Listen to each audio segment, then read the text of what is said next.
चलिए अब अपन last class से आगे बढ़ रहे हैं। Good evening. और अपन लास्ट क्लास से आगे बढ़ के पढ़ना शुरू करते हैं।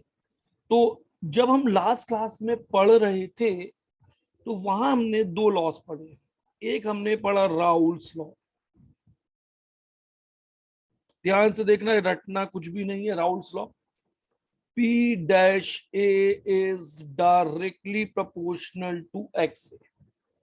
मतलब जब हम दो आइडियल मिक्सचर को मिलाते हैं ऑन मिक्सिंग टू, आज अभी क्लास में बताऊंगा कि आइडियल क्या, ideal liquid mix, liquid A and B to form mixture. अगर जब आप ए और बी को मिलाओगे तो इस चैप्टर में दो लिक्विड के मिलाने को आप मिक्सचर बोलते हो। दो लिक्विड को अगर आप मिलाते हो तो मिक्सचर बोलते हो। मतलब आपने यहाँ पे दो लिक्विड मिला लिए एक कंटेनर में, ये कंटेनर है, इसमें दो वोलेटाइल लिक्विड लिए, दोनों आइडियल सोल्यूशन होते हैं। ये लिक्विड ए है, ये ए है, तो ए के वेपर्स होंगे यहाँ पर। इस तरह से तुम देखो, ए के वेपर होंगे यहाँ पर, लिक्विड ए और ये वेपर ए, ये है वेपर ऑफ ए। अब आपने इसी में दूसरा लिक्विड मिला दिया है बी। ये लास्ट क्लास को पहले पर रिवाइज कर रहे हैं कंटिन्यू करने के लिए। लिक्विड बी और ये है वेपर बी के। अब जब ए और बी आइडियल बनाएंगे तो राउल्स लॉ बोलता है मिक्सचर में जो ए का या बी का वेपर प्रेशर, इससे तुम लिखते हो P dash A is equal to P naught A into X. And similarly B के लिए हो जाएगा, यहाँ पे बी के लिए तुम लिख दोगे P dash B is P not B into X B. अब एक्स से एक्स बी क्या है, एक्स ए और एक्स बी है mole fraction of A and B in liquid. X A और एक्स बी है mole fraction of A and B in liquid phase. Y A Y B, Y A Y B vapour में A और B का mole fraction है। यहां total pressure है PM. ए के कारण जो प्रेशर है वो पी डैश है, बी के कारण जो प्रेशर है वो पी डैश बी। थोड़ा छोटा छोटा लिखा बोर्ड को भरने के लिए। देख लो, सारी इंफॉर्मेशन अपन बोर्ड पे ले आए। अब अपने को समझना है इस लिक्विड के बारे में कि क्या लिक्विड से हमको देखना है। जब हमने दो लिक्विड को मिलाया जिन्होंने आइडियल मिक्सचर बनाया है तो राउल्स लॉ बोलता है, पहला अपन ने बोला राउल्स लॉ। तो राउल्स लॉ का ग्राफ ऐसा था, देखो पी डैश ए का ग्राफ। अब आपने यहाँ पे दो ग्राफ ले लिए। आपने मान लिया let A is more volatile than B. ये आपने एज्यूम करा है क्योंकि ए और बी इमेजिनरी है, तो ए बी से ज्यादा वोलेटाइल है। A is more volatile than B. अब अगर ए बी से ज्यादा वोलेटाइल है तो इसका मतलब हुआ P not a is more than P not be. जो पी नॉट ए है वो पी नॉट बी से बड़ा होगा। तो ये देखो, ये पी नॉट ए, इस पॉइंट पे पी नॉट बी। ग्राफ जब बन रहा है तो आपको स्क्रीन पे बहुत कंसंट्रेट होकर देखना है, ग्राफ बनाने नहीं आएगा, ग्राफ समझ में आना चाहिए। जब आपने मिलाए तो इस लाइन पे मोल फ्रैक्शन ऑफ लिक्विड है, यहां पर बोल रहे हो mole fraction of liquid X A X B 1 है। अब ये ग्राफ अगर तुमने ऐसा लिया है तो ये ग्राफ है पी डैश ए का।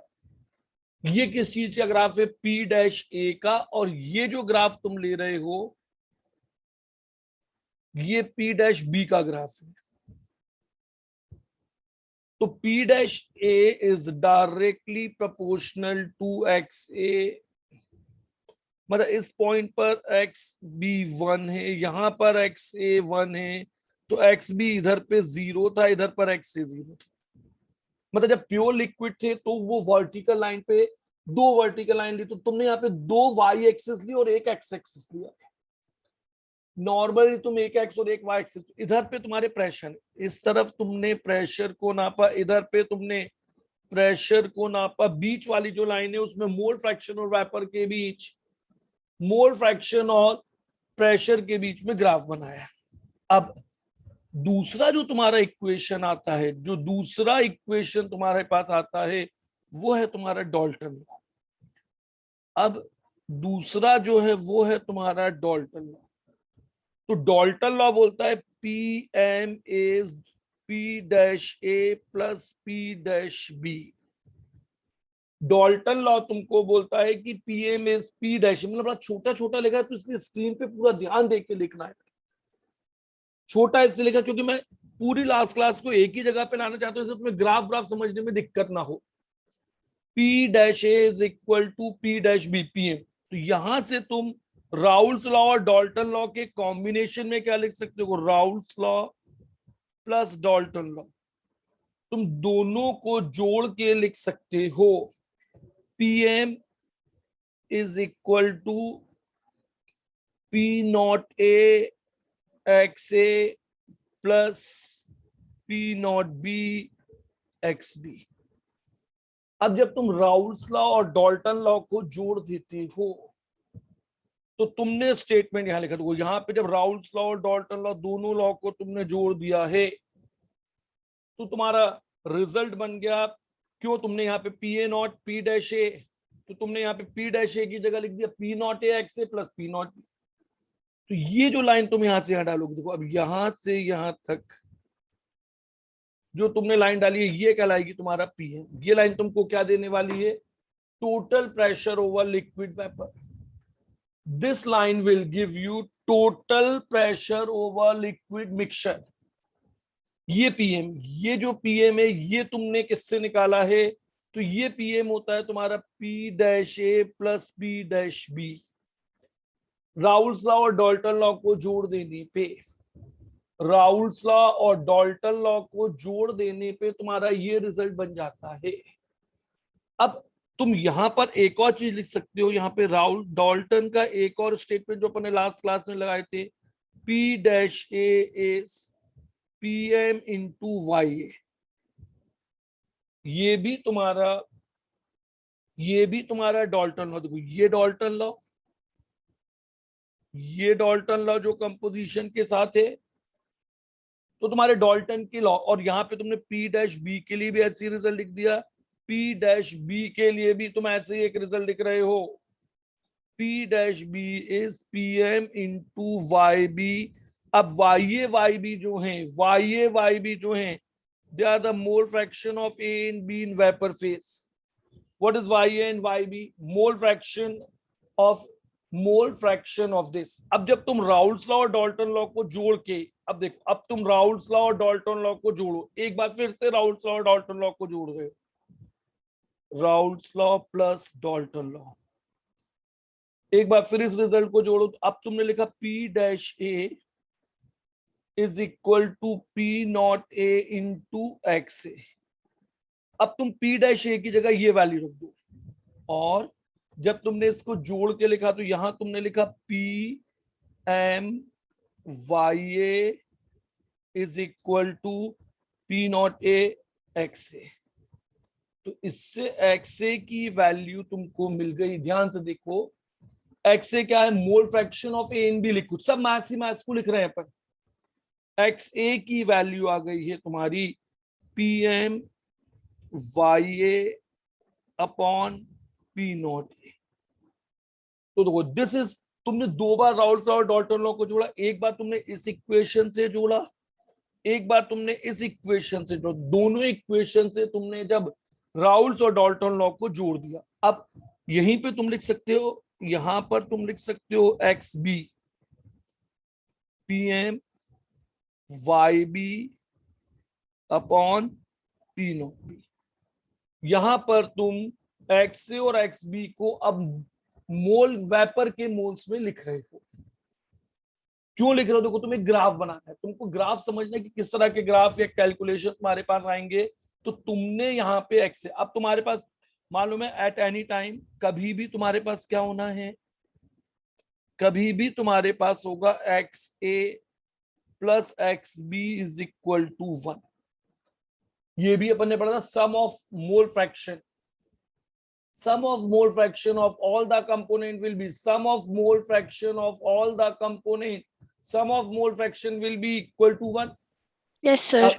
अब तुम एक्स की जगह क्या लिख लोगे? देखो तुम यहाँ मैथ्स लिख रहे हो, P M Y A upon P naught, क्योंकि मुझे ग्राफ बनाना है 1 अपॉन पी एम और वाई ए और उसमें, तो अब यहां पर दूसरी का तुम लिखोगे P M Y B upon P not B is equal to 1। और इस चीज को तुम सिंप्लीफाई करके यहां लिख सकते हो 1 upon P M is Y A upon P not A plus Y B upon P not B. 1 upon P M is this. अब यहां देखो 1 अपॉन पी एम ऐसा आ गया। अब तुम वाई बी को, अब तुम्हारे पास एक और रिजल्ट है, एक और रिजल्ट तुम जानते हो, also Y A plus Y B is equal to 1। तो वाई बी को तुम लिख सकते हो 1 माइनस वाई बी को तुम यहां लिख सकते हो 1 माइनस वाई ए। अब यहां पर रिजल्ट तुम्हारा चेंज होके आया 1 upon P M is Y A upon P not A plus 1 minus Y A upon P not B. मुझे 1 अपॉन पी एम और वाई ए के बीच में ग्राफ चाहिए, मुझे 1। अब इसे सिंप्लीफाई करके तुम इसी रिजल्ट को तुम सिंप्लीफाई करके लिख सकते हो 1 upon P M is Y A 1 upon P not A. क्या आएगा जब लाइक टर्म्स को कलेक्ट करोगे? 1 upon P not A minus 1 upon P not B, 1 upon P not B Y A plus 1 upon P not B. अब देखो, अब last class में अपन ने 1 अपॉन वाई ए और 1 अपॉन एक्स ए के बीच ग्राफ बनाया था। अब अगर वो आपको बोलता है कि वाई ए और इसके बीच में ग्राफ बनाओ, किसके बीच में तुमको ग्राफ बनाना है? अब अगर हम यहां पर इसे वाई बोल दें,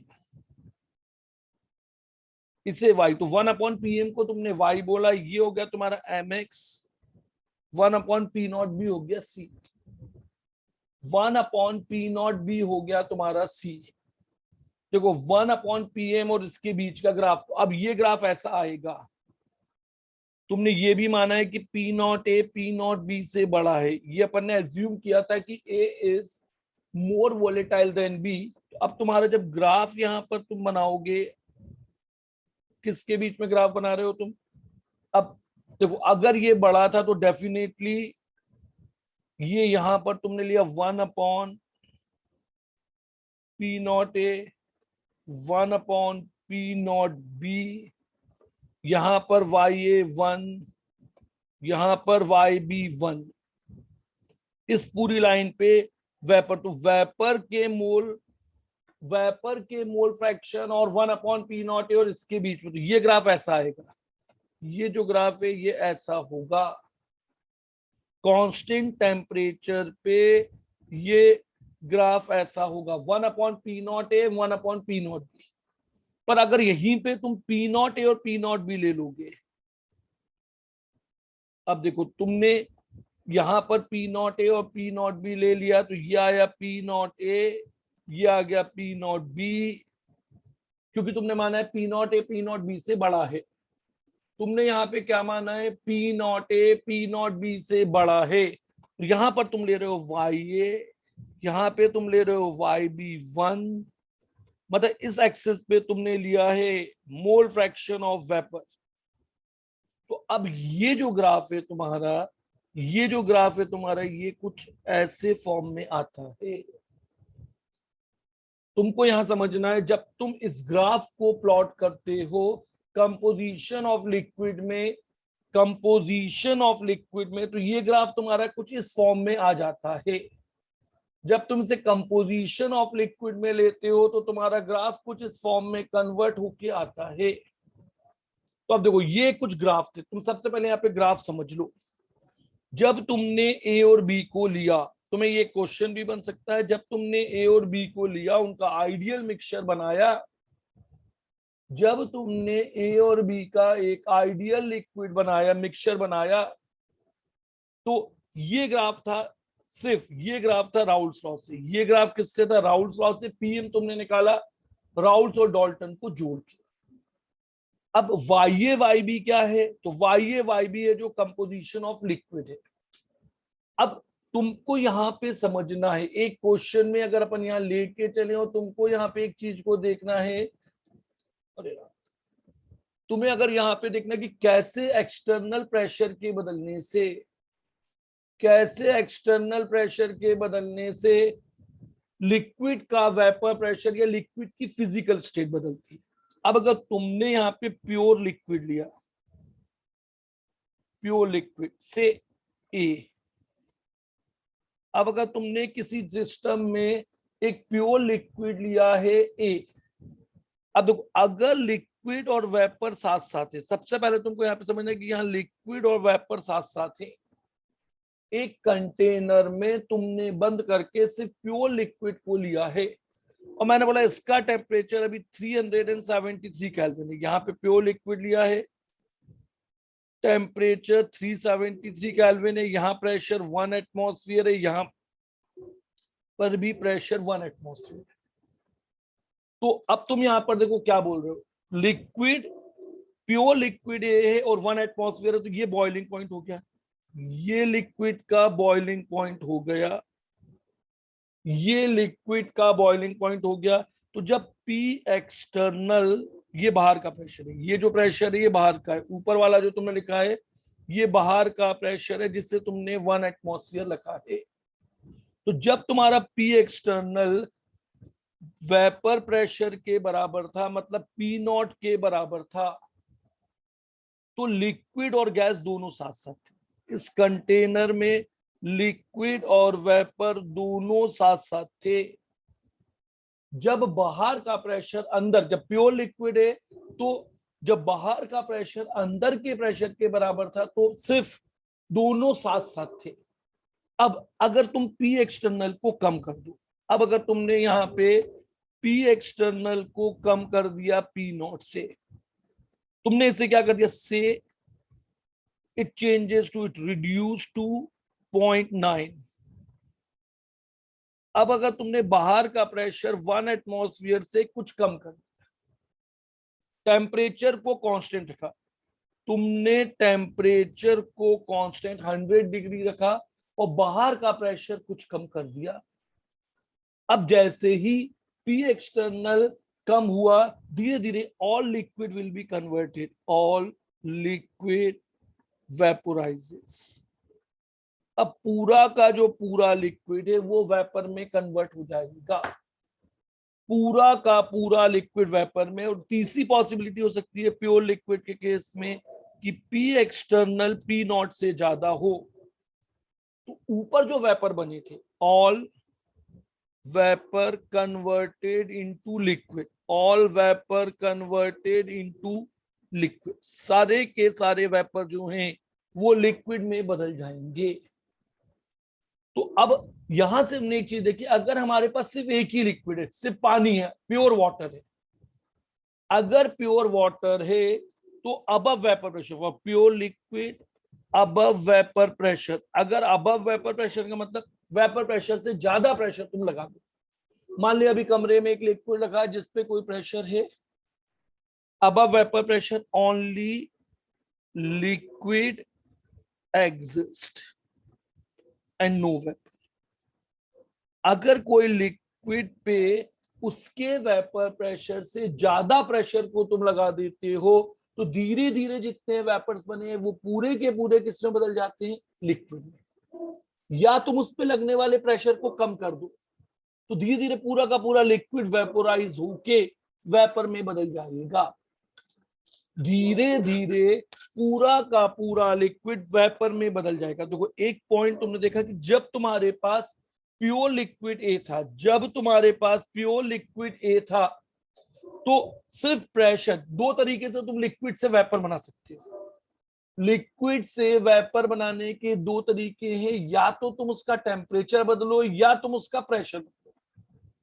तुम किसी लिक्विड से वेपर बनाने के लिए, प्योर लिक्विड से वेपर बनाने के लिए या लिक्विड से वेपर, तो दो तरीके, या तो उसके ऊपर लगने वाले प्रेशर को कम कर दो या बढ़ा दो, या टेम्परेचर को बदल दो, या दोनों का कॉम्बिनेशन यूज कर लो। तो अभी हम एक की बात कर रहे हैं।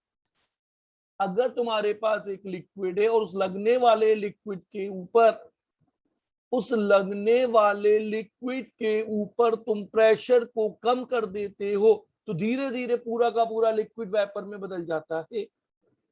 या अगर इक्विलिब्रियम पे था और तुमने प्रेशर को बढ़ा दिया, तो पूरा का पूरा vapour will be converted into liquid. पर अगर सोल्यूशन है, अब देखो, फॉर लिक्विड मिक्सचर, अब अगर तुम यहां पर एक लिक्विड का मिक्सचर लेके आते हो, अब अगर तुम यहां पर एक लिक्विड का मिक्सचर लाते हो, जैसे तुमने क्या बोला, ए और बी को मिलाया, अब तुमने एक लिक्विड का मिक्सचर लाया जिसमें दो चीजें हैं, लिक्विड ए है और लिक्विड बी है। अब अगर तुम ए और बी को मिलाते हो, then composition of liquid and vapor,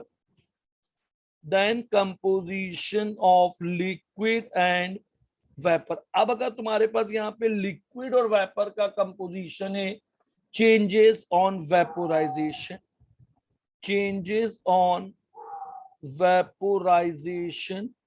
यहाँ पे तुम changes on vaporisation with change in pressure. अब जैसे जैसे तुम प्रेशर को बदलोगे, उनका कंपोजिशन बदलेगा जैसे जैसे, तो इसका मतलब हुआ वेपर प्रेशर चेंजेस विद, यहां पे तुम बोल रहे हो वेपर प्रेशर चेंजेस विद, तुमने बोला vapour pressure changes with change in pressure, change in pressure, pressure बदलने के लिए, and exist a state, and exist the solution state liquid and vapour. अब यहाँ पे लिक्विड और वेपर की एक स्टेट एग्जिस्ट करेगी। अब यहां पर लिक्विड और वेपर की एक स्टेट एग्जिस्ट करेगी। अब तुम यहां पे ध्यान से देखो, इन दो ग्राफ को मिलाना है मुझे। इस ग्राफ को ऐसा बना दिया, देखो ये जो ग्राफ है, अगर इसको मैं ऐसा लूंगा, तो ये पी नॉट ए, मैं अगर इस ग्राफ को ऐसा लूंगा, तो यहाँ पे ये है पी नॉट ए, ये है पी नॉट बी, और ये लाइन जो है ये पीएम देती है, ये जो लाइन है ये पीएम देती है। अब इस वाले ग्राफ को देखो, ये जो ग्राफ मैंने लिया, इस ग्राफ का जो ये सेक्शन लिया था, इसकी बात करो, इससे ये सेक्शन निकाला था। अब एक्स ए और एक्स बी के लिए ग्राफ को और इस वाले ग्राफ को मिला दी। अब दो ग्राफ को मिला दी, ये देखो ये दो ग्राफ जिनको मैंने भी गोले में बंद किया है। अब लिक्विड और वेपर के कंपोजिशन को नापने के लिए मैं इन दो ग्राफ को यहां पे मिलाने जा रहा हूं। लिक्विड और वेपर के कंपोजिशन को जानने के लिए मैं यहां पर इन दो ग्राफ को मिलाने जा रहा हूं। इससे तुमको ध्यान से देखना होगा कैसे इन दो ग्राफ को अपन यहाँ पे मिलाते हैं। देखो अब तुम यहाँ पे दो लिक्विड ले लिया, देखो अब तुमने यहाँ पे क्या किया कि एक कंपोजिशन आया दो लिक्विड मिलाने पे, फिर से तुमने ग्राफ बनाए। देखो अब जरा ग्राफ को बड़ा बना रहा हूं, स्क्रीन पे ध्यान से देखना है। ये रहा पी नॉट ए, तुमने माना कि A is more volatile than B. अगर तुमने ऐसा लिया है तो इसका मतलब हुआ ए इज, पूरी हम अपने इस चैप्टर में मान के चल रहे, more volatile than B, A is more volatile than B, इसीलिए P not A P not B से एक टेम्परेचर पे बड़ा होगा। अब ये जो ग्राफ है, देखो ये जो लाइन है, ये जो लाइन है तुम्हारी यहां पर,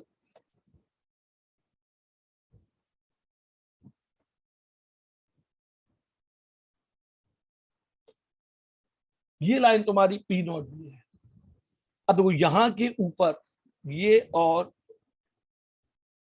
इस ग्राफ को मिला दिया। अब इन दो ग्राफ को यहां पे मिला लिया, तो अब देखो इसके ऊपर सब कुछ लिक्विड है, इस लाइन के ऊपर सब कुछ लिक्विड है।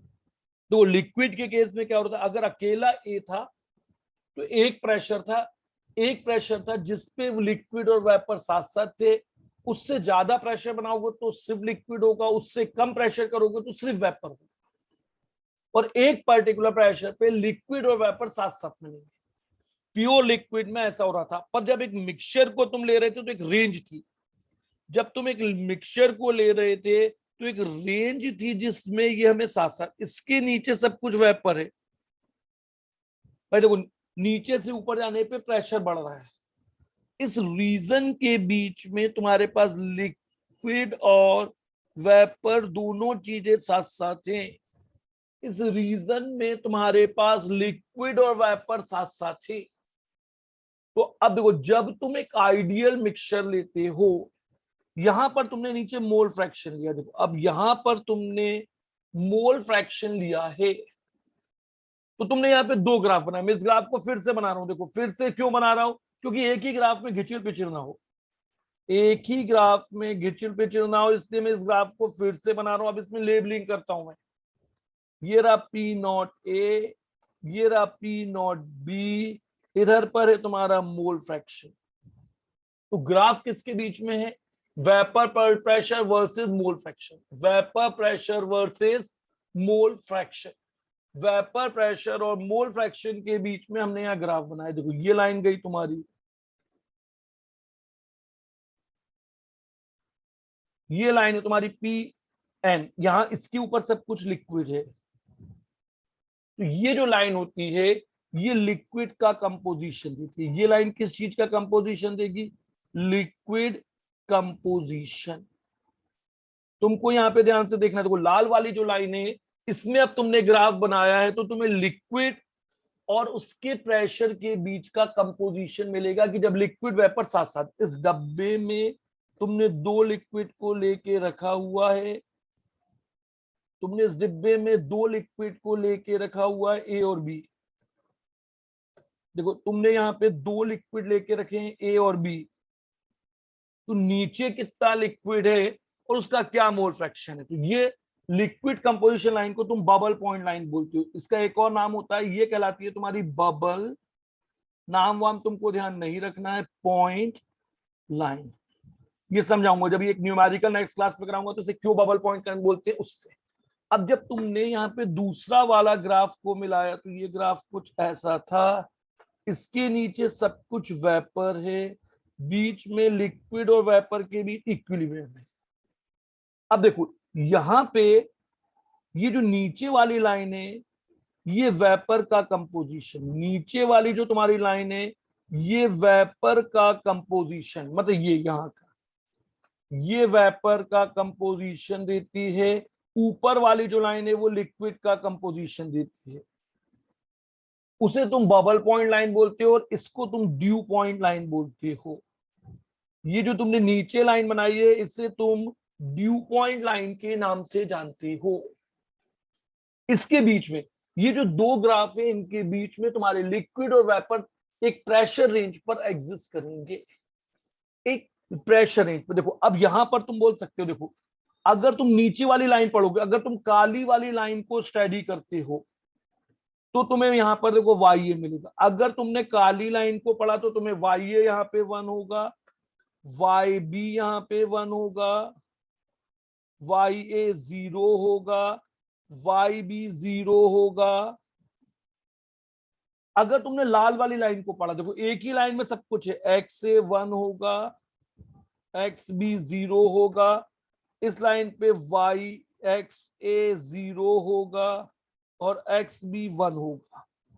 तो यहां पे तुमने दो अलग अलग के मोल लिए। देखो नीचे वाली लाइन के अगर तुम कोऑर्डिनेट लेते हो, नीचे वाली लाइन के अगर तुम कोऑर्डिनेट को लेते हो तो तुम्हें किस चीज के कंपोजिशन मिलते हैं, वाई और वाई बी की वैल्यू मिलती है।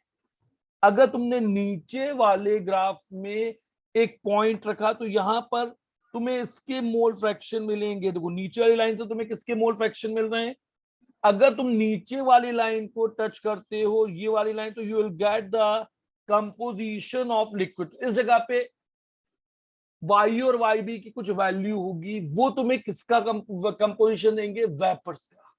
किस चीज का कंपोजिशन देने वाले हैं वो तुम्हें, वेपर्स का। अगर अब तुमने इस लाइन को प्लॉट कर दिया, देखो अब अगर तुमने इस लाइन को ले लिया तो ये तुम्हें किस चीज का कंपोजिशन देगा, एक्स ए एक्स बी। ये तुम्हें किस चीज का कंपोजिशन देगा, एक्स ए और एक्स बी। अब अगर तुम इसमें एक पैरेलल लाइन ड्रॉ कर दो, देखो मैं एक बार इस ग्राफ को फिर से बना रहा हूं, ध्यान से देखो। अगर इसमें एक बार मैंने ग्राफ को फिर से बनाया, P not A, P not B, यहां पे दो ग्राफ ले लिए, यहां पर दो ग्राफ अपन ने ले लिए, एक वेपर के लिए, तो ये वाला ग्राफ वेपर का है, ये वाला ग्राफ लिक्विड का है, ये ग्राफ जो है ये लिक्विड का, तो लिक्विड का ग्राफ ये रहा, ठीक। अब इसमें एक लाइन को प्लॉट करते हैं, तो अब इसमें प्रेशर की एक लाइन को प्लॉट करते हैं। अब देखो यहां पे कहीं एक प्रेशर की लाइन डाल दी, तो ये जो ब्लू कलर की लाइन है इसमें प्रेशर सेम है। इस पॉइंट पे तुम्हें सिर्फ वेपर मिलेंगे। अगर तुम इस प्रेशर पे देखते हो और यहां कैलकुलेट करोगे तो यहां पे सिर्फ तुम्हें किस चीज का कंपोजिशन मिलेगा, वेपर्स। यहां पे तुम्हें वेपर मिलेंगे, इस पॉइंट पे तुम्हें लिक्विड मिलेगा, बीच में तुम्हें लिक्विड और वेपर साथ साथ मिल सकता है।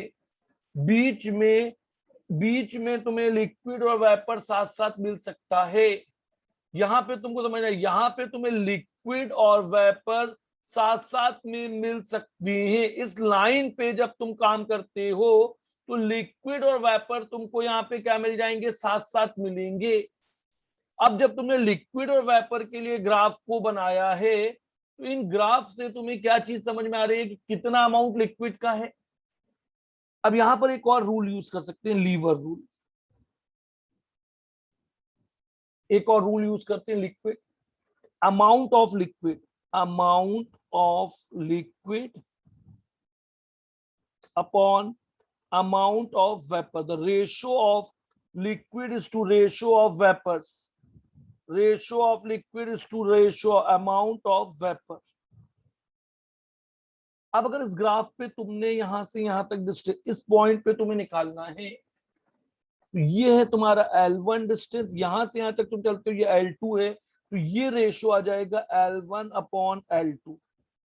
ये length towards gas, length toward vapour, ये आएगा L2 अपॉन L1, सॉरी ये आ जाएगा L2 upon L1, length towards, L2 क्या हो रही है, length towards vapour, length towards vapour, और this is length towards liquid.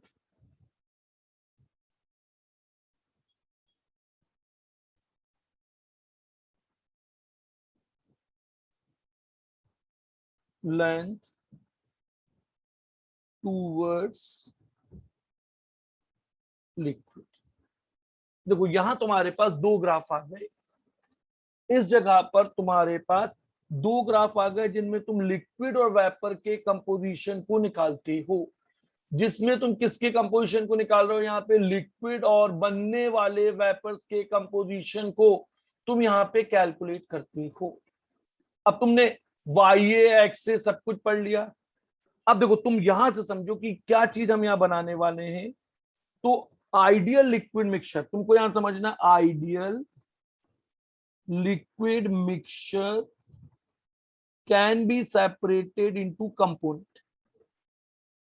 पहले तुम समझो आइडियल है, क्या आइडियल है, ये अभी क्लास में पढ़ाने वाला हूं। इनटू इट्स कंपोनेंट, मतलब अगर तुम्हारे पास आइडियल लिक्विड है तो तुम उसके कंपोनेंट को अलग अलग कर सकते हो। सपोज तुमने यहाँ पर ए और बी को मिला दिया, देखो अब तुम्हारे पास यहाँ दो लिक्विड है, तुम्हारे पास यहाँ पे दो लिक्विड है, इसमें लिक्विड ए और लिक्विड बी दो चीजें, लिक्विड ए लिक्विड बी। तुम्हारे पास यहाँ पे दो लिक्विड है, लिक्विड ए और लिक्विड बी। इस जगह पे तुम्हारे पास यहाँ पे दो लिक्विड है, लिक्विड ए और लिक्विड बी। अब तुमने दो लिक्विड लिए ए और बी, अब तुम ए और बी को एक दूसरे से अलग अलग करना चाहते हो। तुमने ये लिक्विड बना लिए हैं, तुम इन दोनों लिक्विड को एक दूसरे से अलग अलग करना चाहते हो। Can be separated bye fractional distillation, can be separated by distillation. पहले मैं यहां वर्ड यूज कर रहा हूं डिस्टिलेशन, फिर बात करूंगा फ्रैक्शनल।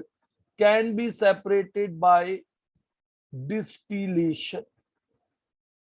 दो लिक्विड है, इनको तुम डिस्टिलेशन से एक दूसरे से अलग अलग कर सकते हो। डिस्टिलेशन से कौन से दो लिक्विड? जो कि आइडियल है, जो कि आइडियल है, कैन बी कंप्लीटली सेपरेट। तुम पूरा पूरा अलग अलग कर सकते हो। ए और बी को तुम पूरा पूरा अलग अलग कर सकते हो डिस्टिलेशन टेक्निक से। तुम दो लिक्विड को एक दूसरे से अलग अलग कर सकते हो डिस्टिलेशन टेक्निक से। अब देखो कैसे डिस्टिलेशन टेक्निक लगाओगे, तुम लगाए PM is equal to P not A X A plus P not B X B. तुम दो लिक्विड को एक दूसरे से अलग अलग कर सकते हो डिस्टिलेशन टेक्निक को लगा के। The liquid A and B can be separated by distillation. Distillation का मतलब है टेम्परेचर को बढ़ा के। अब तुम्हारे डिस्टिलेशन दो तरह के होंगे। देखो तुम्हारे पास जो डिस्टिलेशन है वो दो तरह का होगा। डिस्टिलेशन को करने के दो तरीके होते हैं। एक होता है आइसोथर्मल, एक होता है आइसोथर्मल डिस्टिलेशन। तुम्हें नाम से समझ में आ रहा है कि टेम्परेचर कांस्टेंट है और प्रेशर बदलेगा। T constant, pressure will change. तुम लिक्विड को हीट करो, प्रेशर को बदलने दो। दूसरा तुम्हारा होगा आइसोबारिक डिस्टिलेशन। दूसरा तुम्हारा डिस्टिलेशन होता है लिक्विड को वेपर में बदलने वाला आइसोबारिक डिस्टिलेशन। अगर आइसोबारिक डिस्टिलेशन है तो प्रेशर कांस्टेंट होगा, प्रेशर कांस्टेंट होगा और टेम्परेचर चेंज होगा। प्रेशर कांस्टेंट होगा और टेम्परेचर विल चेंज। अब देखो पीएम तुम्हारा फॉर्मूला है, PM is equal to P not A X A plus P not B X B. इधर भी फॉर्मूला वही है, PM is equal to P not A X A plus P not B X B. तुमने Raoult's और Dalton के combination को दो बार लिखा। सर वो सेकेंड वाला मेथड कौन सा है? आइसोबारिक। आइसो मतलब सेम, बारिक मतलब प्रेशर। तो प्रेशर सेम है, प्रेशर सेम है और क्या चीज बदल रही है तुम्हारी? प्रेशर सेम है और तुम टेम्परेचर को बदल रहे टेम्परेचर। हो। और तुम किसी भी लिक्विड को वेपर में बदलने के तीन तरीके होंगे। टेम्परेचर को कांस्टेंट रखो, प्रेशर को कम करते चलो। तुम लिक्विड का टेम्परेचर कांस्टेंट है, ऊपर से प्रेशर कम करो। कैसे तुम देखोगे लिक्विड का प्रेशर कम हुआ? तुम एक कंटेनर में पानी को रखो और उसके ऊपर पिस्टन लगा दो और धीरे धीरे धीरे धीरे तुम पिस्टन को पीछे खींचते जाओ, पीछे खींचते जाओ, तो धीरे धीरे लिक्विड किसके अंदर बदल जाएगा? वेपर में बदल जाएगा। तो यहां तुम्हारा टेम्परेचर चेंज नहीं हुआ, तुमने एक ही जगह पे रखा और धीरे धीरे पिस्टन को खींचते गए तो लिक्विड जो है वो वेपर में बदल गया। इससे तुम बोलते हो आइसोथर्मल डिस्टिलेशन। दूसरा तरीका हो, तुमने एक कंटेनर में लिक्विड रखा और उसको गर्म करना शुरू करा। लिक्विड को लिया और लिक्विड को गर्म करना शुरू करा। अब जब तुमने लिक्विड को गर्म करना शुरू किया, जब तुमने लिक्विड को गर्म करना शुरू किया तो लिक्विड वेपोराइज हो गया। अब देखो तुमने बोला है आइसोबारिक, तो आइसोबारिक में क्या चीज कांस्टेंट होगी? अब देखो डिस्टिलेशन है, distillation is conversion of liquid into vapour, conversion of liquid into vapour, liquid को वेपर में बदलना। अब तुमने देखो तुमने किस चीज को कांस्टेंट रखा हुआ है यहाँ पे? टेम्परेचर। तो ये कांस्टेंट रहेगा, ये कांस्टेंट रहेगा, P not A P not be भी कांस्टेंट रहेगा। तो अब प्रेशर के बदलने से क्या बदल जाएगा तुम्हारा? एक्स ए और एक्स बी।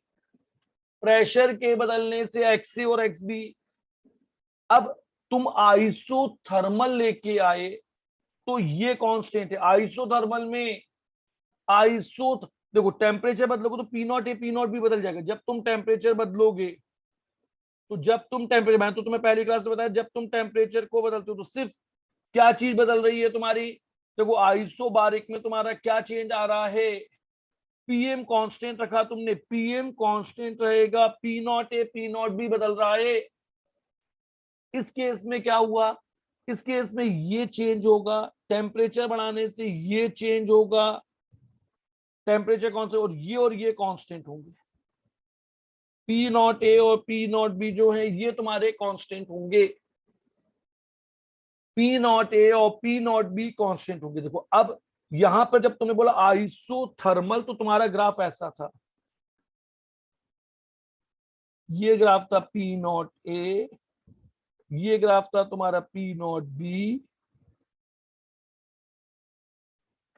ये ग्राफ था तुम्हारा पी नॉट बी। यहां लिक्विड, यहां वेपर, यहां पे लिक्विड और वेपर दोनों साथ साथ, इस लाइन के बीच में लिक्विड और वेपर साथ साथ है। अब अगर तुम टेम्परेचर का ग्राफ बनाओ, देखो यहां पर अगर तुमने अब टेम्परेचर का ग्राफ बनाया है, अब अगर इस पॉइंट पे तुमने टेम्परेचर को लेके एक ग्राफ बनाया है, तो जिसका वेपर प्रेशर ज्यादा है उसका बॉइलिंग पॉइंट कम है, जिसका वेपर प्रेशर ज्यादा है उसका बॉइलिंग पॉइंट कम है। तो देखो यहाँ पे टी नॉट ए नीचे आ गया और टी नॉट बी ऊपर चला गया। अगर P not A P not B से बड़ा है तो boiling point of A is less than boiling point of B. More is the volatility of liquid, lesser will be more volatile liquid. Liquid जितना ज्यादा वोलेटाइल होगा उसका boiling point उतना कम होगा, क्योंकि वो कम टेम्परेचर पे अंदर के प्रेशर को बाहर के प्रेशर के बराबर कर लेगा। अब देखो इस ग्राफ में जब तुम यहां पर ग्राफ बना रहे हो तो ये ग्राफ ऐसा आता है, ये ग्राफ ऐसा आता है, और इस ग्राफ में ऊपर वेपर है और नीचे लिक्विड है। देखो तुम वैसे भी समझो, अगर एक लिक्विड के ऊपर तुम प्रेशर को कम करते हो तो liquid will be converted into vapour. इस पहले वाले ग्राफ में ये पी एक्स ग्राफ है, पी वर्सेस एक्स, ये जो दूसरा ग्राफ है ये है टी वर्सेस एक्स। यहाँ पे पी कांस्टेंट है, इस वाले में पी कांस्टेंट है, आइसोबारिक है ये, और ये आइसोथर्मल है, ये आइसोथर्मल डिस्टिलेशन का ग्राफ है, ये आइसोथर्मल डिस्टिलेशन का ग्राफ है, और इसके बीच में तुम्हारे पास वेपर और लिक्विड साथ साथ है, इसके बीच में तुम्हारे पास वेपर और लिक्विड जो हैं वो साथ साथ हैं, वेपर लिक्विड जो है वो दोनों चीजें साथ साथ हैं। तो जब तुमने एक दो लिक्विड को मिलाया, उनका डिस्टिलेशन किया, तो उनमें कुछ ऐसे ग्राफ बनकर आ गए हैं। अब डिस्टिलेशन में एक रूल लगता है, नो वॉल ऑफ रूल। अब वो डिस्टिलेशन में एक रूल लगता है जिसे तुम बोलते हो नो वॉल ऑफ रूल। अभी मैं इसे प्रूफ भी कर दूंगा। यहां पर एक रूल लगता है नो वॉल ऑफ, ऑब्जेक्टिव के लिए ध्यान रखना है, डिस्टिलेशन में नो वॉल ऑफ रूल लगता है। नो वॉल ऑफ रूल बोलता है more volatile substance dominate in vapour phase. No wall of rule ideal non ideal दोनों के लिए, आइडियल और नॉन आइडियल दोनों के लिए लगता है। More volatile substance dominate in vapour phase, more volatile substance dominate in vapour phase. अब देखो more volatile substance, more volatile substance dominate, more volatile substance dominate in, more volatile substance dominate in vapor phase। क्या लिखा है ये तुमको बताता हूं, क्या लिखा है ये बताता हूं। या नो वॉल ऑफ रूल बोलता है वेपर में वो ज्यादा होगा जिसको लिक्विड में मिलाने से टोटल प्रेशर बढ़ जाता है। एक लिक्विड में अगर हम दूसरा लिक्विड मिलाते हैं, उसके मिलाने से अगर टोटल प्रेशर बढ़ जाता है तो वो वेपर में ज्यादा होगा। Vapour phase will be richer in component which is exerting greater vapour pressure. More volatile का मतलब क्या हुआ, मोर वोलेटाइल का मतलब हुआ more vapour pressure, more volatile का मतलब है more vapour pressure, more volatile का मतलब है जिसका वेपर प्रेशर ज्यादा है। तो अब अगर तुम यहां देखो, तुम पहले ये समझ लो, बाद में अपन इसे डिराइव भी कर दे रहे हैं, पहले तुम यहाँ पे नो वॉल ऑफ रूल को समझ लो। अगर तुमने बोला कि P not A P not B से ज्यादा है, तो हमेशा YA YB से बड़ा होगा, हमेशा YA YB से बड़ा होगा। No wall of rule suggests that vapor phase will be richer in that component which is exerting the greater vapor pressure. Which is exerting the greater vapor pressure. अब तुमको इसको समझाता भी हूं, पहले तुम यहाँ पे ध्यान से देखोगे।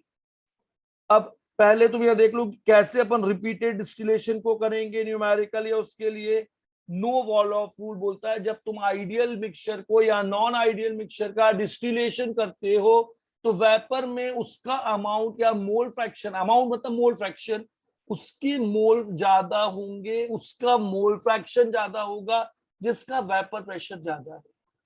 जिसका वेपर प्रेशर ज्यादा है उसकी मात्रा ज्यादा होगी। Vapor phase will be richer in component which is exerting the greater vapor pressure. अब जरा देखो मैं तुम्हें ये डिराइव करके दिखा दूं, डेरिवेशन तुमको आना नहीं है पर मालूम होना चाहिए। तुम जानते हो P डैश A होता है P not A into x से, ये कौन सा लॉ है भाई? Raoult's law. अब P डैश A होता है PM, P डैश A होता है PM इंटू YA, ये कौन सा लॉ है यहाँ पे? Dalton law. ये कौन सा लॉ है तुम्हारा यहाँ पे? Dalton law. ये तुम्हारा डॉल्टन, तो राउल्स लॉ और डॉल्टन लॉ के तुम्हारे पास दो डेरिवेशन बन गए।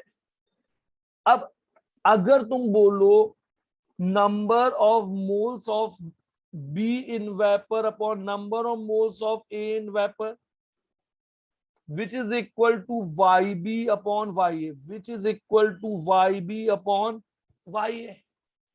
अब YB होता है, YB होता है, अपन जानते हैं डॉल्टन लॉ से। What does Dalton law suggest?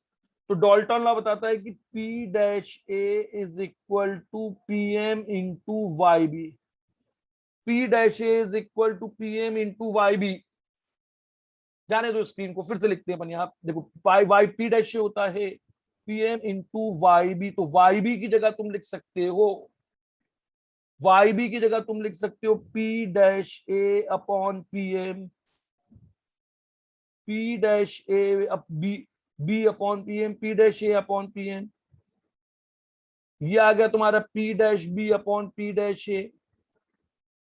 देखो कौन ज्यादा होगा, तो NP, हमने N के ऊपर V लगाया, V का मतलब होगा वेपर्स। अब तुम इससे लिख सकते हो NB के mole in vapour upon NA के mole in vapour. P dash B को तुम लिख सकते हो P not B XB, P not B XB, इसे लिख सकते हो तुम P नॉट A X। देखो एक ही चीज है, तुम मैथमेटिकली इसे प्रूफ करने की कोशिश कर रहे हो, तुम इसे मैथमेटिकली प्रूफ करने की कोशिश कर रहे हो। या तुम YA अपॉन YB लिख लो, यहां से तुम इसको ऐसा लिख लो YA अपॉन YB, इसे तुम लिख लो YA अपॉन YB। अब इन दो को मिलाकर इन दो पॉइंट इनको देखोगे तो अगर P not A, if P not A is more than P not B, then YA upon YB is greater than XA upon XB। YA upon YB is greater than XA upon XB, then YA upon YB is greater than XA upon XB। This is your no wall of rule। Rule school में नहीं आना, this rule is for objective question.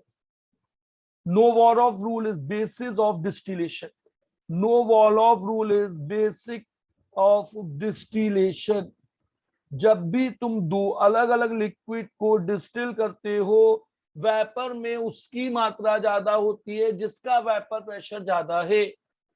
Vapour में उसका amount ज्यादा होता है जिसका vapour pressure ज्यादा है। Vapor phase will be richer in that component which is exerting the greater vapor pressure।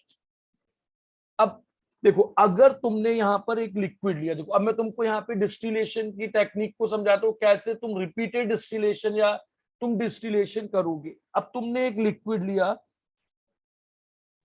जिसमें तुम्हारे पास YA XA और टोटल प्रेशर था PM।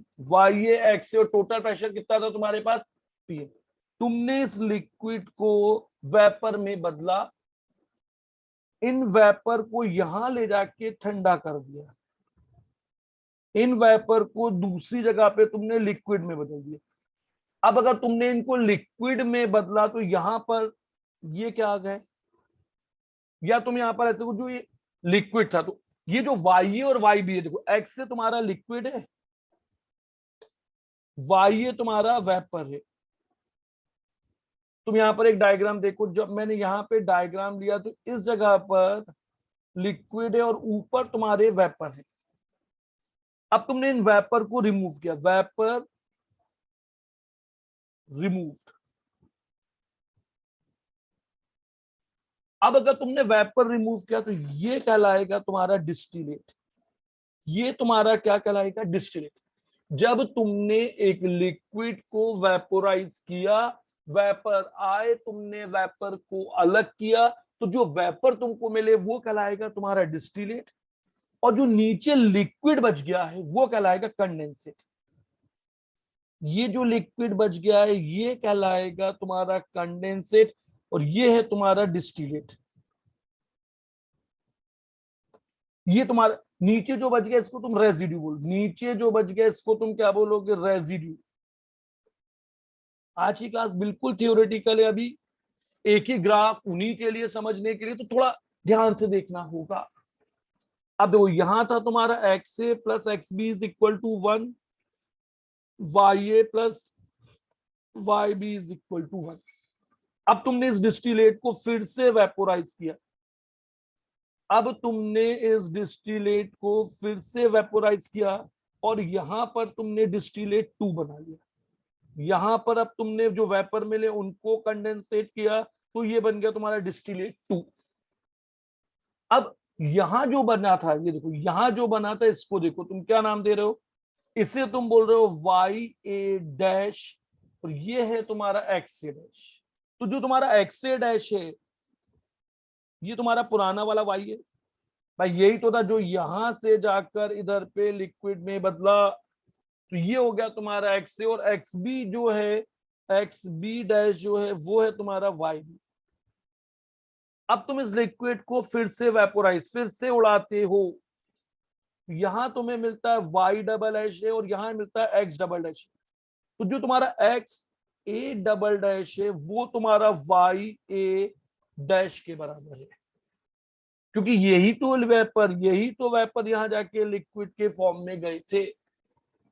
तो नो वॉल ऑफ रूल बोलता है कि जैसे जैसे तुम ये करते जाओगे, अगर P not A P not B से बड़ा है तो Y A is less than Y dash A is less than Y double dash A, तो हर बार एक अमाउंट वेपर में बढ़ता जाएगा, हर बार एक अमाउंट वेपर में बढ़ता जाएगा। तो ये हो गया तुम्हारा रिपीटेड डिस्टिलेशन। अब या तो तुम डिस्टिलेशन लिक्विड को गर्म करो, वेपर को अलग करो, उनको लिक्विड में बदलो, फिर वेपोराइज करो, फिर लिक्विड में बदलो, फिर वेपोराइज करो, फिर लिक्विड में बदलो, फिर वेपोराइज करो। तो ये तुम बार बार कर रहे हो, ये तुम रिपीटेडली डिस्टिलेशन कर रहे हो, तो ये बड़ा कॉम्प्लिकेटेड है, पर ये can be use small scale पे। अब बड़ी बड़ी इंडस्ट्रीज में तुम फ्रैक्शनल डिस्टिलेशन करते हो, बड़ी बड़ी इंडस्ट्रीज में तुम फ्रैक्शनल डिस्टिलेशन करते हो। तो फ्रैक्शनल डिस्टिलेशन में क्या होता है, एक बड़ा सा कॉलम लगाते हैं, अब वो आइसोबारिक आइसोथर्मल दोनों, तो अगर आइसोथर्मल है तो टेम्परेचर सेम रहेगा, प्रेशर बदलता जाएगा और तुम एक दूसरे से अलग अलग कर दोगे। इस तरह से तुम इन दो लिक्विड को एक दूसरे से अलग अलग कर दोगे। अब देखो हर पॉइंट पे तुम्हारे राउल्स लॉ, डाल्टन लॉ लगते जाएंगे। अब तुम यहां पे देखो, तुम यहां लिखोगे PM is equal to P not A into X A plus P not B into X B. यहां पर टोटल प्रेशर निकालने के लिए PM2, ये PM1, P not A X A dash, P not B X B dash. अब तुम PM लिखोगे P not A Y A plus P not B Y B. ये हुआ distillation. During distillation your composition changes. अब यहां पर तुम लिखोगे PM3, P not A X A double dash P not B X B double dash. अब देखो x B किसके बराबर, तो तुम्हारा PM3 आया P not A Y A dash P not A Y A dash Y A dash plus P not B Y B dash. तो हर बार तुम्हारा देखो वाई बी बढ़ रहा है, हर बार तुम्हारा वाई बी की वैल्यू बढ़ती चली जा रही है। और जब ये वैल्यू बढ़ती जा रही है, अब जब ये वैल्यू बढ़ती जा रही है तो तुम्हारा अमाउंट बढ़ता जा रहा है, तुम्हारा अमाउंट बढ़ता चला जा रहा है। यहां पर तुम्हारा जो अमाउंट है वो बढ़ता हुआ चला जाएगा। देखो अब जब तुमने आइडियल लिक्विड मिक्सचर लिए थे तो आइडियल लिक्विड मिक्सचर जो थे वो अपने कंपोनेंट में सेपरेट हो गए थे। आइडियल लिक्विड मिक्सचर अपने कंपोनेंट में कैसे हो गए थे, सेपरेट हो गए थे। अब एक ऐसी स्टेज आएगी कि ए बढ़ता जाएगा वेपर में, हर बार डिस्टिलेशन करोगे ए और बी का कंपोजिशन चेंज होता जाएगा, क्योंकि ये नो वॉल ऑफ रूल, ये तुम्हारा नो वॉल ऑफ रूल है जिससे ये चेंज हुआ। यहां से तुम कैलकुलेट कर सकते हो। अब टाइम कम है तो अभी हम आइडियल नॉन आइडियल ना पढ़ के अब दूसरे तरह के लिक्विड की अपन बात करें और उनके लिए अपन कैलकुलेशन करते हैं। देखो जब तुम दो लिक्विड को लोगे, तुमने यहाँ पे दो लिक्विड ले लिए हैं, you have taken liquid A and liquid B. अब तुम्हारे लिक्विड ए और लिक्विड बी से दो चीज हो सकती है, या तो वो एक दूसरे में मिल जाए, या तो वो एक दूसरे में मिल जाए तो मिसिबल, और वो एक दूसरे में नहीं मिले, वो एक दूसरे में नहीं मिलते हैं तो तुम लिक्विड को इमिसिबल बोलती हो। दो लिक्विड एक दूसरे में नहीं मिलते, जैसे oil and water, oil and water. Miscible फिर तुम्हारे दो तरह के होंगे, जो मिसिबल लिक्विड है। अब यहां से क्लास समझना, थोड़ा बहुत समझ में आएगा। इससे पहले की जो क्लास थी वो प्योरली मैथमेटिक्स, एक इक्वेशन ग्राफ और उनके लिए थी। तो मिसिबल लिक्विड तुम्हारे दो तरह के होंगे, आइडियल और नॉन आइडियल। ये अपन नेक्स्ट क्लास में पढ़ने वाले हैं, आइडियल और नॉन आइडियल। मिसिबल वो होंगे जिनमें फोर्स ऑफ अट्रैक्शन होगा, force of attraction between A and B. वो लिक्विड जिनमें ए और बी के बीच में अट्रैक्शन, तभी वो एक दूसरे से मिलेंगे। Immiscible, no force of attraction in between A and B, no force of attraction in between A and B. A और बी के बीच में कोई अट्रैक्शन नहीं है। अब ए और बी के बीच में कोई अट्रैक्शन नहीं है तो तुम उनको बोल रहे हो इमिसिबल। ए और बी के बीच में कोई भी अट्रैक्शन नहीं है, इमिसिबल। जैसे CCl4 plus water, carbon tetrachloride और वाटर, इनके बीच में कोई भी अट्रैक्शन नहीं है तो ये लिक्विड में लेयर्स बनाएंगे, देयरफॉर फॉर्म्स टू लेयर। अगर दो लिक्विड मिलाओगे तो वो दो लेयर बनाएंगे। अब अगर तुमने दो लिक्विड मिलाए हैं तो वो दो लेयर बनाएंगे। जो हल्का होगा वो नीचे रहेगा, जो भारी होगा वो ऊपर नीचे रहेगा, जो हल्का है वो ऊपर। जैसे तेल और पानी, तो तेल ऊपर और पानी नीचे, तेल ऊपर और पानी नीचे आ गया। CCl4 वाटर इमिसिबल है। नाइट्रोबेंजीन वाटर, इनमें कोई अट्रैक्शन नहीं है, इसलिए इमिसिबल है, एक दूसरे से नहीं मिलते हैं। Benzene water, benzene plus water, दो लिक्विड जिनमें कोई अट्रैक्शन नहीं है वो इमिसिबल कहलाएंगे। अब तुमने यहां पे दो इमिसिबल लिक्विड का डिस्टिलेशन कर रहे हो। अब मैं बात कर रहा हूं vapour pressure of system containing two immiscible liquid, vapour pressure of system containing two immiscible liquid. अब दो इमिसिबल लिक्विड का वेपर में प्रेशर निकालना है। यहां पर तुम देखो, तुमने एक डब्बे में, एक कंटेनर में दो लिक्विड को लिया है। तुम्हारे पास कंटेनर में दो लिक्विड हैं, तुम्हारे पास एक सिस्टम में दो लिक्विड हैं, अब ये मिल नहीं रहे हैं। देखो पहली बात तो ये दो अलग अलग लिक्विड है, तो ये एक दूसरे से नहीं मिल रहे हैं,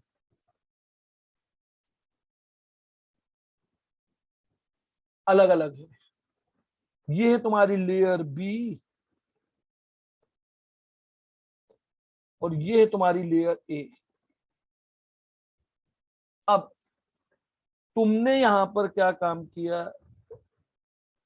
इन दो लिक्विड के साथ तुमने यहाँ पे क्या काम किया, इनको मिलाने के लिए यहाँ पर एक एजिटेटर लगा दिया। अब देखो यहां तुमने क्या किया, बाजार से तुम एक एजिटेटर लेके आए जो इस लिक्विड मिक्सचर को घुमा रहा है। अब जैसे ही तुम दो लिक्विड को मिलाने जाओगे, देखो अब जैसे ही तुम दो लिक्विड को लोगे, कुछ देर के लिए इनके बीच में एक इमल्शन बनेगा, इनके बीच में यहां पर एक इमल्शन बन जाएगा, यहां पर एक emulsion of A and B is formed. यहां पर ए और बी का एक इमल्शन बन गया। अब तुमने इसको लिड लगा के कवर कर दिया। जैसे ही तुमने इसको कवर किया, जैसे ही तुमने इसको कवर किया, अब यहाँ पे वेपर बनने शुरू हुए। यहां पर अब vapour of A and B. ये ध्यान रखना, पहले वाला जो केस था वहां पे लिक्विड मिसिबल और आइडियल था। इससे पहले जो हम नो वॉल ऑफ रूल बना रहे थे, जो ग्राफ हम बना रहे थे, वो लिक्विड मिसिबल थे और वो आइडियल थे। मिसिबल लिक्विड दो तरह के हैं, आइडियल और नॉन आइडियल। तो अभी हमने आइडियल की बात की। अब यहाँ पे देखो दो चीजें हैं, लिक्विड इमिसिबल, लिक्विड इमिसिबल। तुम्हारे जो लिक्विड है वो एक दूसरे में नहीं मिल रहे हैं और उनके वेपर जो हैं वो मिसिबल है। Liquid immiscible but vapours are miscible. तुमको अब एक और चीज ध्यान रखनी है, तुम्हें यहां पर एक चीज ध्यान रखनी है कि लिक्विड इमिसिबल है और वेपर्स आर मिसिबल। अब वेपर को तुम आइडियल भी मानते हो, एंड एज्यूम आइडियल। तुमको हमेशा ध्यान रखना है, जब भी तुमको कहीं वर्ड गैस या वेपर यूज हुआ है और उसके साथ कुछ भी मेंशन नहीं किया, तो तुम उनको आइडियल मान के ही सॉल्व करोगे। अगर तुमको एक गैस या वेपर दिया है तो उनको तुम आइडियल मानोगे। तो यहां पर आया P not A into V, ये ऊपर की खाली volume, is equal to moles of A into R T. P not B is equal into V N B R T. इन पे नो राउल्स लॉ, इसके लिए there will not be no Raoult's law. तो Raoult's law जो है वो सिर्फ ideal liquid mixture के लिए लगता है। अब मैं तुमको बोलूं कि what is mole fraction of vapour, therefore mole fraction of A, mole fraction of A in vapour. वापस आ रहे तो स्क्रीन को, अब तुमको देखो mole fraction of A, mole fraction of A in vapour, ये तुमने बोला वाई ए, ये होगा तुम्हारा N A upon N A plus N B. What is N A N B? Moles of A and B in vapour phase. N A N B, N A N B are mole of, N A mole of A in vapour. What is N A? Mole of A. Solute. नहीं solute नहीं है, यहाँ दो liquid जो मिल नहीं रहे हैं। देखो सॉल्यूट और सॉल्वेंट वर्ड तब आता है जब liquid miscible. Solute solvent word आएगा जैसे तुमने पानी में शक्कर डाला, पानी में तुमने अल्कोहल डाला, पानी में तुमने नमक डाला, पानी में तुमने यूरिया डाला। अब देखो अगर एक सॉलिड और एक लिक्विड है तो इस चैप्टर में तुम सोल्यूशन बोल रहे हो, और अगर दो लिक्विड है जो आपस में पूरी तरह से मिल रहे तो तुमने मिक्सचर बोल रहे हो। Yes sir. यहाँ तो ये पेयर बन गए, दो अलग अलग चीजें हैं। अब इसी तरह से YB को तुम लिख सकते हो, इसी तरह से तुम YB को लिख सकते हो, तुम यहाँ पे YB को लिख सकते हो। तुम मुझे बताओ तुम्हें देखने में कौन सा अच्छा लगता है, पतले पेन से लिखा हुआ है या मोटे पेन से लिखा? मोटे वाले से। मोटे, चलो तो अब मैं मोटे से लिखा दूंगा, ठीक। Na plus NB, YB is Na plus NB, तो YA अपॉन YB क्या हो जाएगा? यहां से देखो YA upon YB, therefore YA upon YB is NA upon NB। शुरू की क्लास बहुत ज्यादा ग्राफ ग्राफ और उसके लिए थी, तो उसमें क्रिएटिविटी नहीं थी। अब तुम यहां से एक और चीज देखो, इन दो इक्वेशन से ये 1 और ये 2 हो गया, तो 1/1 डिवाइडेड बाय 2, तुम यहाँ पे 1 को अगर 2 से डिवाइड कर दो तो P not A upon P not B is NA upon NB।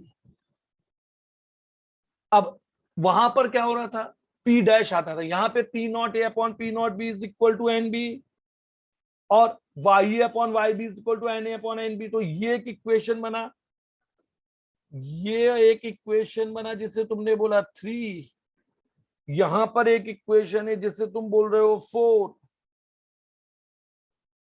तो 3 और 4 से तुमको ये इक्वेशन 4 से तुमने लिख लिया P not A upon P not B is NA upon NB।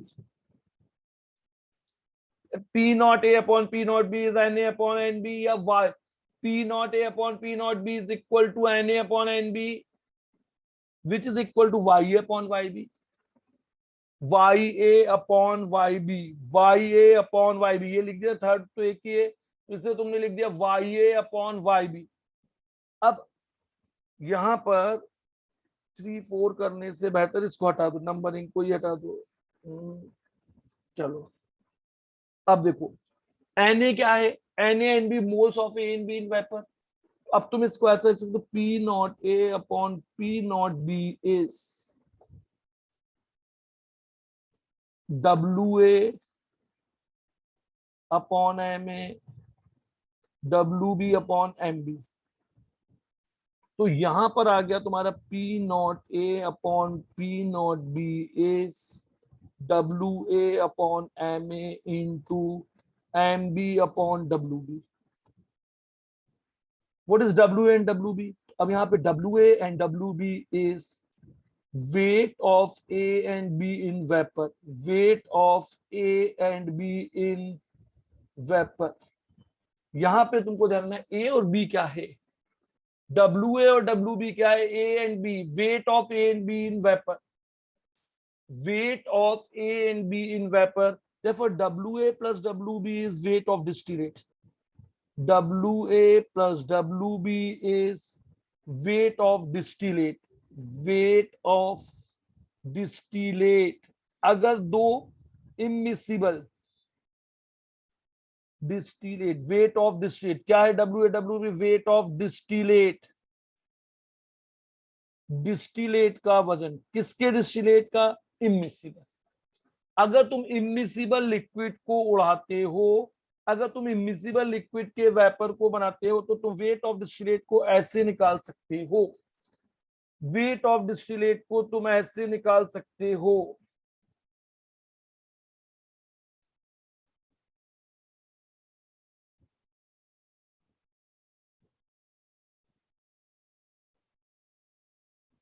तो तुमने P not A upon P not B को क्या कर दिया, WA upon WB।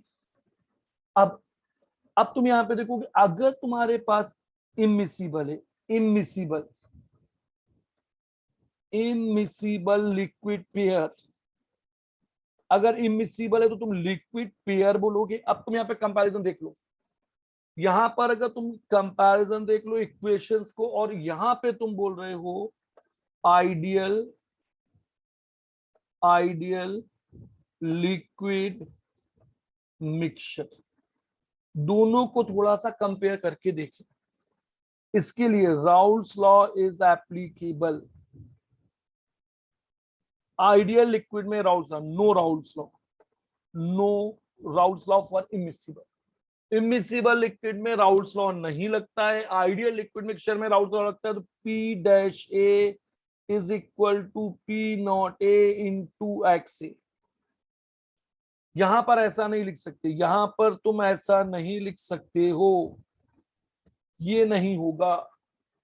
Immiscible liquid में तुम P dash A is equal to P not A into XA नहीं लिख सकते हो।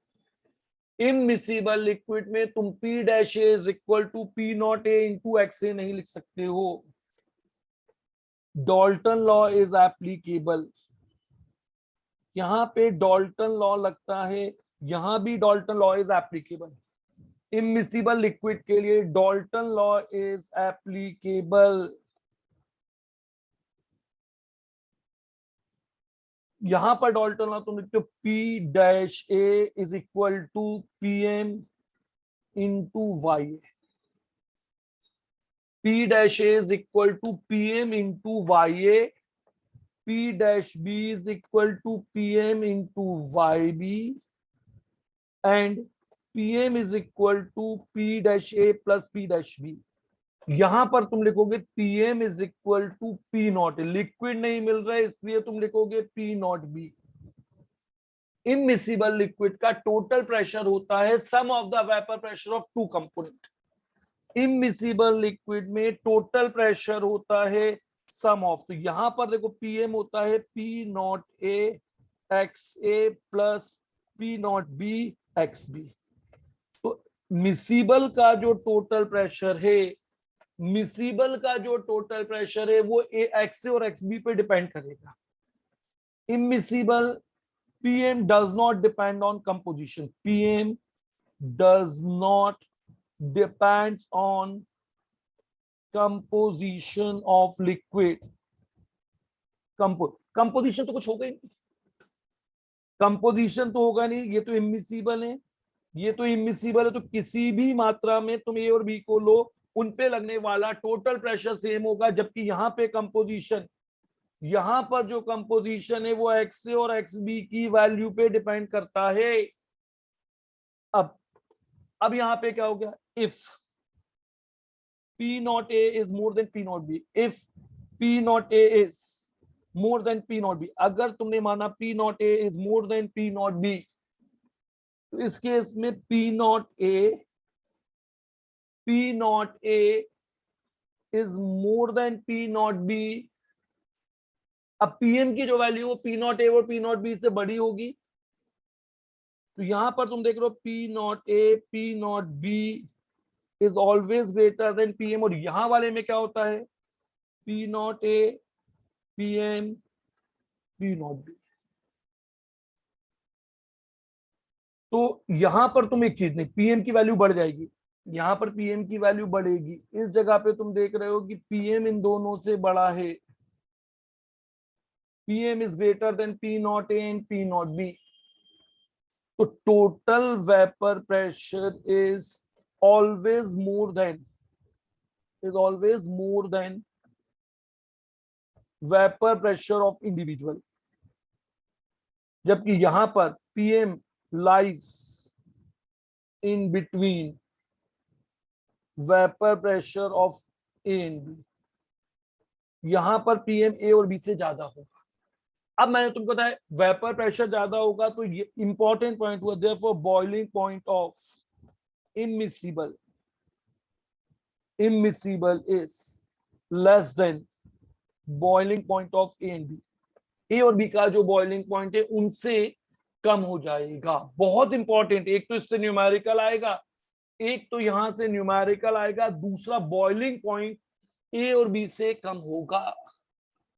तो अब अगर दो इमिसिबल लिक्विड है, तो उनका बॉइलिंग पॉइंट दोनों के बॉइलिंग पॉइंट से कम होगा। तो पानी और तेल के पेयर का बॉइलिंग पॉइंट 100 से कम होगा। अब यहां देखो ये जितने भी पेयर, इन सबका बॉइलिंग पॉइंट 100 से कम है। यहां जितने भी पेयर अपन ने लिखे, इस जगह पे जितने भी पेयर अपन ने लिखे हैं इमिसिबल, ये जितने इमिसिबल अपन ने लिखे हैं, और भी ऐसे बहुत सारे पेयर्स हैं immiscible pair, boiling point is less then this, तो इन सबका बॉइलिंग पॉइंट 100 डिग्री से कम होगा। इन सब का बॉइलिंग पॉइंट 100 डिग्री से कम होगा, क्योंकि दोनों के मिलाने पे टोटल वेपर प्रेशर बढ़ जाता है, दोनों के मिलाने पे टोटल प्रेशर बढ़ जाता है। तो ये उपयोग में लाते हो, इस चीज को तुम यूज करते हो। This find application in purification of organic compound. अब ये थ्योरी का पार्ट इंपॉर्टेंट, न्यूमेरिकल तो इंपॉर्टेंट है ही। This find application in purification of those organic compound who are insoluble in water, who are insoluble in water, who are insoluble in water। वो जो पानी में नहीं घुलते हैं उनके डिस्टिलेशन के लिए who are insoluble in water and decomposes at or before boiling point. ऐसे कंपाउंड जैसे नाइट्रोबेंजीन अपने बॉइलिंग पॉइंट से पहले डिकम्पोज हो जाता है, तो उसके प्यूरिफिकेशन में तुम स्टीम डिस्टिलेशन करते हो, उसके प्यूरिफिकेशन में तुम यहां पर स्टीम डिस्टिलेशन को यूज करते हो, यहां पर तुम एक टेक्निक यूज करते हो प्यूरिफिकेशन में स्टीम डिस्टिलेशन। तो स्टीम के यहाँ दो रोल है, तो हीट देके वेपोराइज करना, और टोटल बॉइलिंग पॉइंट इनका 100 से कम होगा। अब वो डिपेंड करेगा कि पी नॉट है, तो पीएम किसके बराबर है, PM is P not A plus P not B. Immiscible liquid में PM is P not A plus P not B. Immiscible liquid में PM is P not A plus P not B. अब अपन कुछ numerical solve करते हैं। यहां पर अपन कुछ क्वेश्चन लेके आते हैं जिनको हमें सॉल्व करना है। मैं दे रहा हूं क्वेश्चन, 2 मिनट को। कि दो लिक्विड जो एक दूसरे में मिक्सअप नहीं हो रहे हैं, दो लिक्विड जो एक दूसरे में मिक्सअप नहीं हो रहे हैं, उनके कंपोजिशन को निकालने के लिए। तो अब मैं 3 एक जैसे क्वेश्चन तुमको यहां पे देता हूं, 2 मिनट को मैं एक जगह से कॉपी कर रहा हूं। ला रहे हैं लिक्विड, ठीक है।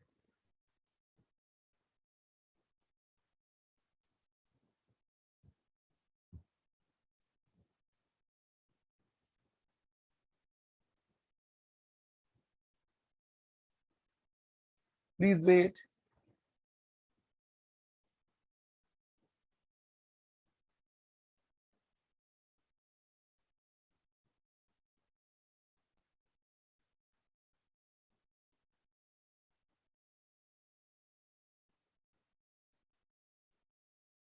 अब देखो, अगर मैं एक क्वेश्चन नंबर 41 तुम्हारे पास रहेगा, 42 43 क्वेश्चन है। अब मैं अगर तुम्हारे पास 42nd क्वेश्चन को उठाऊं, ध्यान से देखो क्या दिया है, mixture of two immiscible. Question में दे दिया है mixture of two immiscible liquid nitrobenzene and water boil at 99 degree. कितना होगा ये तो तुम एक्सपेरिमेंट से अलग अलग पेयर के लिए निकालोगे। द पार्शियल वेपर प्रेशर, तो पी नॉट वाटर तुम्हें दिया है 730, पी नॉट नाइट्रोबेंजीन ये वाटर के लिए है और ये नाइट्रोबेंजीन के लिए है, कितना दिया है 27। तो पीएम कितना होगा तुम्हारा 733 प्लस 27, ये आ गया तुम्हारा 760। तो बॉइलिंग पॉइंट है डेफिनेटली 1 एटमॉस्फेरिक प्रेशर पे। अब वो बोल रहा है calculate the ratio of weight of nitrobenzene. तो अब तुम यहाँ पे क्या लगा सकते हो, P not A upon P not B होता है N A upon N B. तुम्हें ये ध्यान रखना, इमिसिबल में P not A upon P not B N A upon N B. तो इससे जब तुमने इक्वेशन बनाया तो तुम्हें मिला P not A upon P not B is W A upon M A into M B upon W B. अब P not A 733, ये 27, डब्ल्यू ए तुम्हें नहीं मालूम, डब्ल्यू बी तुमको नहीं मालूम, molecular weight of water 18, nitrobenzene होता है C6H5NO2, मॉलिक्यूलर वेट होता है C6H5NO2, C6H5NO2। तो इसका मॉलिक्यूलर वेट एम कितना आ गया, ये हो गया 76 plus 14, 90 plus 122. What is the molecular weight of nitrobenzene? 122. तो इससे तुम्हें WA/WB का रेशो, इससे तुम्हें WA/WB का रेशो 1:4 आ जाएगा। WA/WB का रेशो 1:4 आ जाएगा, द रेशियो ऑफ नाइट्रोबेंजीन। अब 2 क्वेश्चन तुम्हारे पास एक जैसे होमवर्क में है, एक जैसे 2 क्वेश्चन तुम्हारे पास होमवर्क में। तुम ये, मैं कंटेंट अभी स्क्रीन पे शेयर करूंगा तुम्हारे ऐप पे, तो वहां से दोनों कंटेंट को, क्वेश्चंस को सॉल्व कर लेना। आज क्लास थोड़ी अजीब सी थी, अजीब इन द सेंस क्योंकि मैथमेटिक्स की क्लास थी। इक्वेशन से ग्राफ, ग्राफ से इक्वेशन पढ़ना। अब जो नेक्स्ट क्लास है it will be purely theoretical class, ideal non ideal solution वो तुमसे बनेगा। तो आज होमवर्क में सिर्फ 2 क्वेश्चन है, बाकी लास्ट क्लास वाले हैं। तुम्हें क्लास समझ में आई होगी। यही 3 क्वेश्चन है, एक मैंने सॉल्व कर दिया, 2 तुम्हें सॉल्व करने अभी क्लास के बाद। कल मिलेंगे, नेक्स्ट क्लास में मिलेंगे आइडियल नॉन आइडियल सोल्यूशन, वो प्योरली थ्योरी की क्लास होगी। फिर अपने को पढ़ना आइडियल नॉन आइडियल एजियोट्रॉप, ये सब डिस्कस करेंगे। तो इसके बाद फिर ये चैप्टर जल्दी खत्म होगा। मैं यहाँ क्लास को रोक रहा हूं, मुझे ऐसा लगता है तुम्हें समझ में आया होगा। समझ में आया पूरा कुछ? Yes sir. आ गया? चलो अब मैं क्लास को रोक रहा हूं। अगर कहीं दिक्कत हो तो एक बार फिर से इस क्लास की रिकॉर्डिंग देख लेना, क्योंकि थ्योरी की क्लास है, स्कूल में कुछ नहीं आना चाहिए क्लास से, ये सिर्फ ऑब्जेक्टिव के लिए पढ़ी हुई क्लास है। गुड नाइट, अपना ध्यान रखना है और अच्छी तरह से पढ़ाई करनी है। Bye bye. Bye sir, thank you sir. Thank you sir.